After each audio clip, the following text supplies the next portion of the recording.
I'll sit down. I ain't nobody special. First, I want to thank Lindsay and the B Street Theater and NTC for this great honor. It's crazy because I wouldn't have thought that I would get something like this come from where I come from. I come from a real street place, I guess you could say. I come from the south side of Sacramento, which is not very, it's not a prominent place. It's looked down upon a lot, and people don't get national recognition from where I come from, and so it's just very, very humbling for me to be up here in front of you all. On the other coast, on the other side of the country, for one, just to be, accepting this award.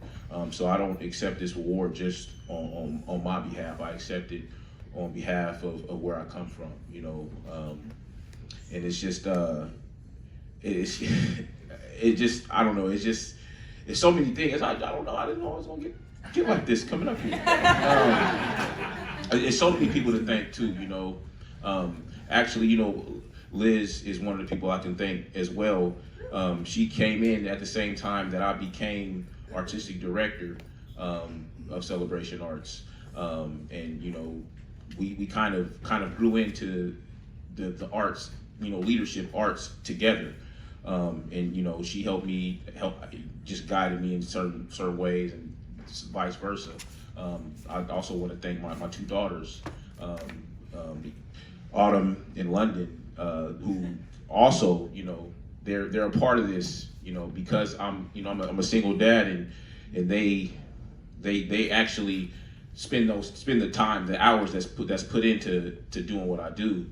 They're at the theater. My oldest daughter she actually got cast in Fences, our next production. so she's now part of this life. I mean, they're born into it, so they have no choice. But it's just such a beautiful thing to be able to receive this award.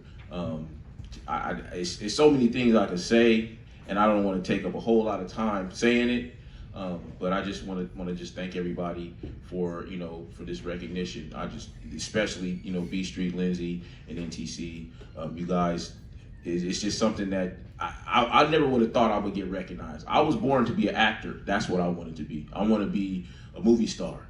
But circumstances and chances happen. Our founder of Celebration Arts, it was founded in 1986.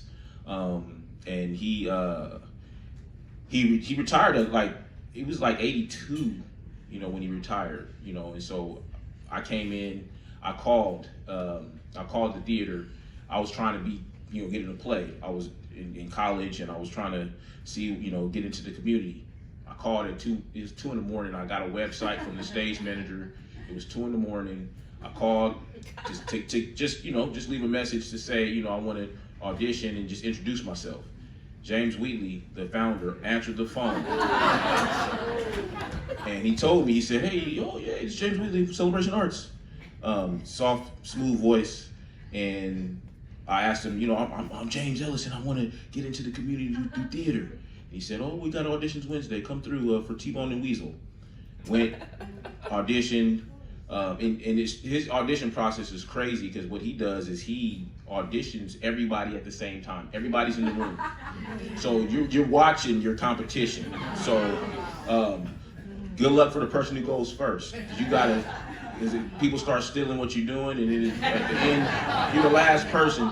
But I honestly thought that somebody else was going to get cast for that role. Because the guy, I was like, oh man, he's killing it.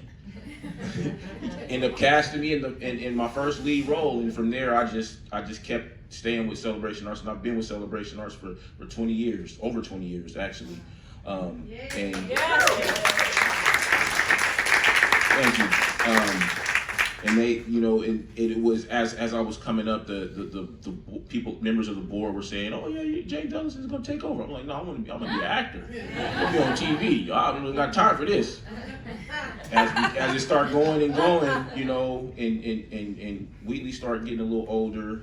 I started realizing, I'm like, man, we gotta, before I literally go away and try to start pursuing acting as a profession in a film, in the film, that's like somebody, we got to start getting this, we got to change this, we got to change what's going on, we got to really, the new audience is coming. And then COVID hit, and then it was like, people came, some of the audience members didn't come back, and some of them because they either aged out or we lost them to COVID. And so it was a thing to try. I felt like it was my responsibility to invigorate and enhance, the theater and enhance whatever we got going on over there. And I was going to do everything in my power to do it. And I felt like it was nobody else for the job, nobody else that could do it. The board was already saying that it was me. And it was just, but it was still a fight because it's funny because last year, Liz, we actually came out here last year this time, and I didn't know if I was going to be artistic director or not of Celebration Arts because we did a national search. We did the whole look, and I was like, oh man, they finna bring somebody else in who got more credentials. I didn't finish college. I don't have any paperwork or any credentials like that to do this. I just know theater. I know the arts. I know it, and so I was like, that's not gonna be me. So I'm finna move to New York, and I'm just gonna start, acting. And when we came out here, it was a good experience, and I thought I was gonna be here, and so.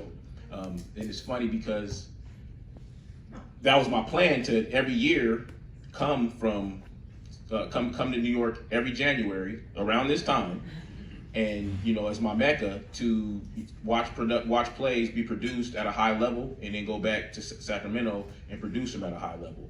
And it just so happens that I'm receiving this award on the same weekend. And with that being said, I just want to thank NTC, thank Lindsay, thank B Street, thank Jerry, thank Sean, thank Liz, thank all the board members at B Street, everybody for this award. Because like I said, I'm accepting this just for the people that on the shoulders I stand. James Wheatley, all of our board members who just recently retired. So it's a definitely a new task, and be on the lookout for Celebration Arts to get that the Outstanding Theater Award. Thank you.